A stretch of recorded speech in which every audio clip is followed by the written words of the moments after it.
ప్రభువైన యేసుక్రీస్తునందు ప్రియ సోదరులారా, ఈరోజు మనం మన ఆరాధన సంవత్సరములోని 15వ ఆదివారములో అడుగుపెట్టాము. ఈ ఆదివారం నాడు తల్లి శ్రీసభ మనకి ప్రభువైన యేసు బోధించిన విత్తువాని ఉపమానం అన్న ఉపమానాన్ని వినిపించి ఆ ఉపమానంలోని సందేశాన్ని గూఢార్థాన్ని మనకు చెబుతుంది.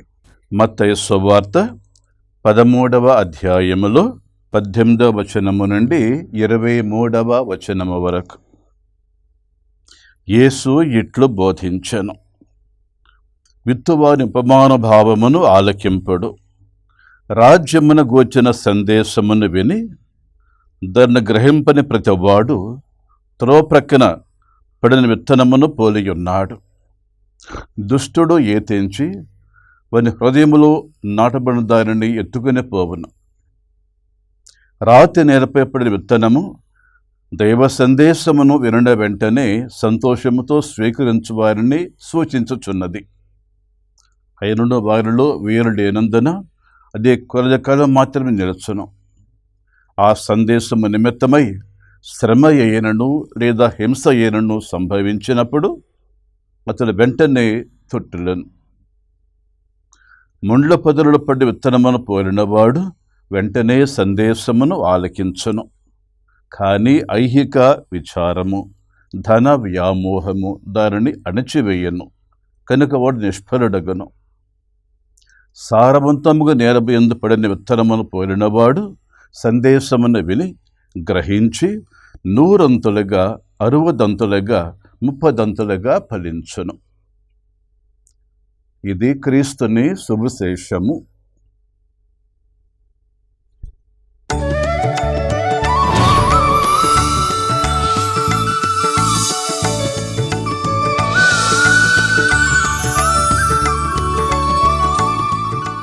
ప్రభువైన యేసునందు ప్రియ సోదరులారా, ముందుగా దివ్యవాణి ప్రేక్షకులకందరికీ ప్రభువైన యేసుక్రీస్తు నామములో శుభాభివందనాలు.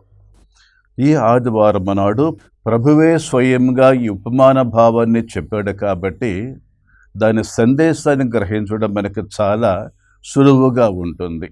ప్రభువు ఏ రకపు నేలలో విత్తనం పడితే ఎట్లా ఫలిస్తుందో వివరంగా చెప్పాడు. మొట్టమొదటి రకం, రాజ్యమును గూర్చిన సందేశమును విని గ్రహింపని ప్రతివాడు త్రోపక్కపడిన విత్తనమును పోలినవాడు అన్నాడు. అంటే వాక్యాన్ని విన్నాడు, ఆ సందేశాన్ని అర్థం చేసుకున్నాడు, కానీ ఆ సందేశము అతని మనసులో నిలబడలేదు. మామూలు విత్తనము గనక నేలపై పడినప్పుడు లేదా దారిలో పడినప్పుడు పక్షులు ఎట్లాగైతే ఎత్తుకొని పోతాయో, మృంగి వేస్తాయో, అట్లాగనే ఈ మనిషి దేవుని వాక్యాన్ని వింటాడు, కానీ అతను గ్రహించకముందే ఆ వాక్యమనే విత్తనాన్ని దుష్టుడైన సాతాను ఎత్తుకొని పోతాడు. ఉపయోగం ఏముందక అతని జీవితంలో ఆ వాక్యము 100కి 100 వృధా అయిపోయినట్టు లెక్క. ఇక రెండవ వాడు రాతి నేలపై పడిన విత్తనము లాంటి వాడు అన్నాడు. ఆ రాళ్ల మీద కొంచెం మట్టి ఉంది కాబట్టి వెంటనే మొక్క మొలిచింది. కానీ బాధ ఏమిటంటే ప్రభు చెబుతున్న మాటల్లోనే, వారిలో వేరు లేనందున అది కొలకాలం నిలుచును. అన్ని రాళ్లే కదా, మట్టి లేదు కాబట్టి కొద్ది కాలం పాటు ఏదో అట్లా ఉంటాడు క్రైస్తవుడిగా. అనతి కాలములోనే మరికొద్ది కాలములోనే ఆ వాక్యాన్ని మరచిపోతాడు, పట్టించుకోడు. మట్టి లేని విత్తనము ఎట్లాగైతే ఎండిపోతుందో అదే రీతిగా ఈ మనిషి కూడా విశ్వాసమనే మట్టి లేకపోవటం చేత అతి కొద్ది కాలములోని వాక్యమనే విత్తనము కాస్త ఎండిపోతుంది. ఇక మూడవ రకము, ఎక్కడ పడిందో ఆ విత్తనము? ముండ్ల పొదలో పడిన విత్తనము. నేల బాగానే ఉంది, బహుశా సారవంతంగా కూడా ఉండొచ్చు, కానీ ఆ నేలలన్నీ ముండ్ల పొదలు ఉన్నాయి. విత్తనం పడుతుంది కానీ పెరుగుతుంది, కానీ పైన ఉన్న ముండ్ల కంప ఆ వాక్యమనే మొక్క ఎదగకుండా అణిచివేస్తాయి. ఎంతకాలమైనా అట్టగా ఉంటుంది ఆ మొక్క, పంట పండిదాకా రాదు. పైన ఉన్న ముళ్ళ పొదలు గుబురుగా ఉండటం చేత ఆ మొక్కని అణిచివేస్తాయి, ఫలించకుండా అడ్డుపడతాయి. ఈ రకంగా ఆ మనిషి జీవితంలో కూడా లోక సంబంధమైన విచారాలు కావచ్చు, సుఖాసక్తి కావచ్చు, ధనాశ కావచ్చు, లోకములో ఉన్న సౌఖ్యాలు అనుభవించాలన్న ఆశ కావచ్చు, ఇవన్నీ కూడా ముళ్ళ తొప్పలాగా అతని మనసులో ఉన్న దేవుని వాక్యమనే మొక్క ఎదగకుండా అణిచివేస్తాయి. అంటే ఏ మనిషి జీవితంలో కూడా దేవుని వాక్యము ఫలించకుండా వృధా పోతుంది. ఇక 4వ రకపు మనుషులు ఎటువంటి వాడు? సారవంతమైన నేల యందు పడిన విత్తనము పోలినవాడు.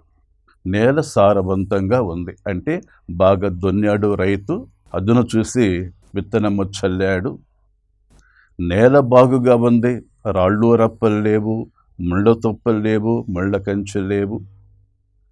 అంటే నేల కానీ నేల పైన కానీ ఆ మొక్కకి ఎటువంటి ఆటంకము లేదు, దాన్ని అడ్డుకొచ్చే ఈ శక్తి ఏమీ లేదు అక్కడ.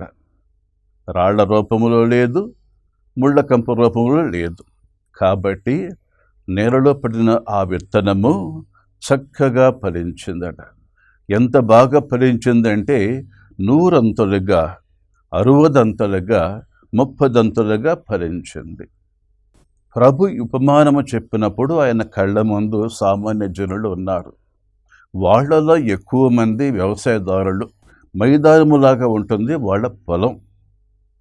కాబట్టి ఏ రైతైనా కానీ శ్రద్ధగా ఉండి తన పొలములో పండించే ఏదైనా కానీ బాగా పండాలని కోరుకుని తన వంతు శ్రమ తను చేస్తాడు. అయితే కొన్నిసార్లు ఆ విత్తనం పడిన చోటుని బట్టి, నేలను బట్టి ప్రతిఫలం ఉంటుంది. నేల చక్కగా ఉంటుందా అంటే రాళ్ళు రప్పలు కానీ, ముళ్ళ తుప్పలు కానీ అటువంటి ఏమీ లేకుండా ఉందా, తప్పక ఆ పొలం పండుతుంది. ప్రభు తన వాక్యాన్ని, దేవుని రాజ్యాన్ని విత్తనముతో పోలుస్తున్నాడు.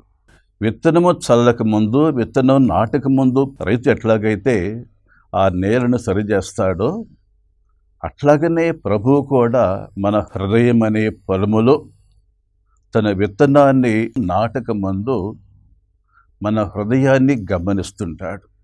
తన వాక్యమనే విత్తనం మన యందు ఫలించాలంటే మన హృదయం దానికి సానుకూలంగా ఉన్నదా లేదా అని కూడా గమనించాలి. ప్రభు కృషిలో, ప్రభు ప్రయత్నములో ఎటువంటి లోటు లేదు. ప్రయత్న లోపము లేకుండా చిత్తశుద్ధిగా ఆయన తన వాక్యమనే విత్తనాన్ని హృదయములో నాటుతాడు.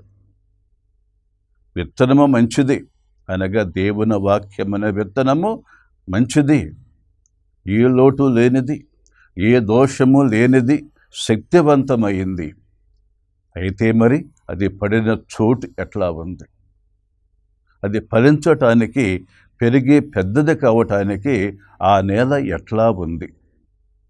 దీని మీదనే ఆ విత్తనము యొక్క ప్రతిఫలం అనేది ఆధారపడి ఉంటుంది. ఉపమానం చెప్పిన తర్వాత ప్రభువు చెప్పిన మాట ఏమంటున్నాడు చూడండి. వినుటకు వీరులున్నవాడు వినుగాక అన్నాడు. ఏమిటా మాట సందేశం? ఆ మాట అర్థం ఏమిటి? అందరికీ చెవులు లేవా? చెవులు లేకుండానే వింటారా? అది కాదు. అంటే దేవుని వాక్యం మనలో ఫలించాలి అంటే 30 అంతలుగా, 60 అంతలుగా, 100 అంతలుగా ఫలించాలంటే వినేవాళ్లలో శ్రద్ధ అనేది ఉండాలి, వినేవాళ్లలో ఆసక్తి ఉండాలి, వినేవాళ్లలో నేను వినాలి, నేర్చుకోవాలనేటువంటి ఆశ గట్టిగా ఉండాలి. అట్లా ఉంటేనే వినేవాని యందు ఆ విత్తనం బలంగా పనిచేస్తుంది. గుడికి వచ్చినప్పుడు ఎంత త్వరగా ప్రార్థన అయిపోతుందా, ఎంత త్వరగా వెళ్ళిపోదామన్న ఉద్దేశంతో గుడికి వస్తే ప్రసంగం వినేటప్పుడు ప్రసంగం మొదలైనప్పుడు వెంటనే మనకి అనాసక్తత చోటు చేసుకుంటుంది. ఇప్పుడు అయిపోతుందా, ఇప్పుడు వెళ్ళిపోదామన్న యావే ఉంటుంది. కానీ చెప్పేది శ్రద్ధగా వినాలి, విని అర్థం చేసుకోవాలి అన్న కాంక్ష ఉంటే గనక మనం గడియార వంక చూస్తాము. మనస్సంతా బోధకుని మీదనే, ప్రభువైన యేసుక్రీస్తు మీదనే ఉంటుంది. మన గురువు ద్వారా, మన బోధకుల ద్వారా ప్రభువు నాతో ఏమి చెబుతున్నాడు అన్న ప్రశ్న మనలో ఉంటే శ్రద్ధగా వింటాము. రెండవ దశలో ఆ విత్తనము ఎంత ఫలించింది, ఎట్లా ఫలించింది? దేవుని వాక్యాన్ని వినటానికి మనము ముందుగా మన మనస్సులను సిద్ధపరచుకోకపోతే, మన మనస్సులను సానుకూలపరచుకోకపోతే, విత్తనము ఎంత మంచిదైనా కానీ, విత్తనము ఎంత శక్తివంతమైందైనా కానీ, అది రాళ్ల మీద పడిన విత్తనములాగా, ముండ్ల పొదలు పడిన విత్తనములాగా, లేదా దారి పక్కన విత్తనములాగా వ్యర్థమైపోతుంది. ఏమిటి ప్రయోజనం? కాబట్టి వాక్యములో ఎటువంటి దోషము లేదు. వాక్యము శక్తివంతమైంది. ఎవరు బోధించినా కానీ, గురువు కావచ్చు, ఉపదేశకుడు కావచ్చు, మరొక వ్యక్తి కావచ్చు, ఎవరు బోధించినా కానీ వాక్యము శక్తివంతమైంది కాబట్టి శక్తిని బట్టి ఫలిస్తుంది. కానీ గ్రహీత ఎట్లా ఉన్నాడు? ఈ సత్యాన్ని రుజువు చేస్తూ యెషయా నోట దేవుడు ఏమి చెబుతున్నాడు? వాన మంచుయు ఆకాశం నుండి దిగవచ్చి అతడికి మరలిపోక భూమిని తడిపి దానిపై పైరు మొలిపించి పంట పండించును. ఇప్పుడు మన జూలైలో ఉన్నాం, దాదాపు సగానికి వచ్చాము. ఎండాకాలం చూసాం కదా, రోహిణి కార్తెను చూసాం కదా, పొలాలన్నీ ఎండిపోయాయి కదా, అన్నీ బీడుగా మారిపోయాయి, గడ్డి కూడా ఎండిపోయింది.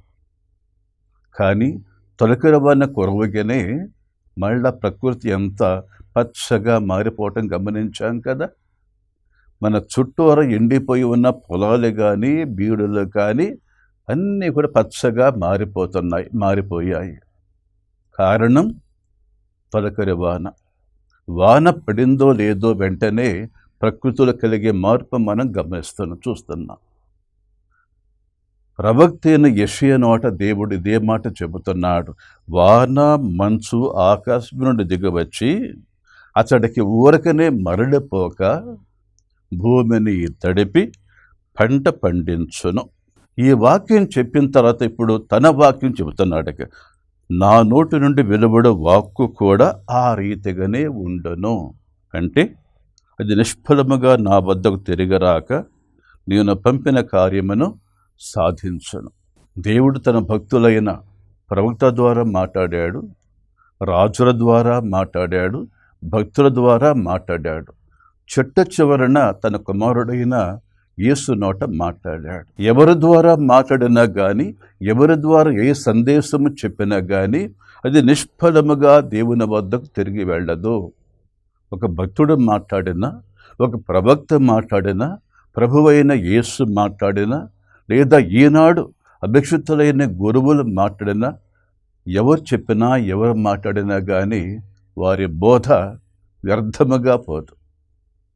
ఎందుకంటే వాళ్ళు బోధించేది సొంత మాటలు కావు, దేవుని తరపున మాట్లాడుతున్నారు, దేవుని సందేశాన్ని చెబుతున్నారు.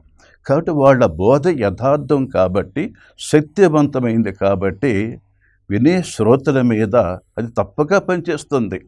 వాన కురవాలే కానీ ఎటువంటి నేల అయినా కానీ కొంతలో కొంతైనా పచ్చగా మారిపోతుంది కదా. చవిట పర్రగా అనుకున్న నేల కూడా ఏదో పంట పండుతుంది కదా.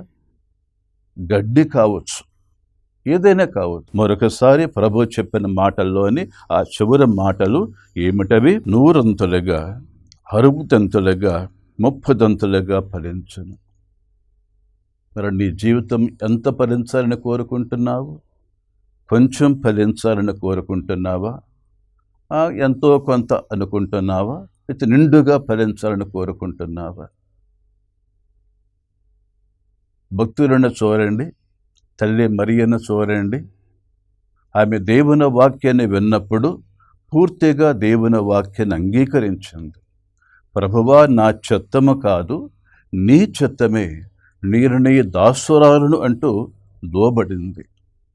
ఆ రీతిగా దేవుని సందేశాన్ని సంపూర్ణమైన మనస్సుతో ఆలకించి సంపూర్ణంగా ఫలించిన భక్తురాలు తల్లి మరియ.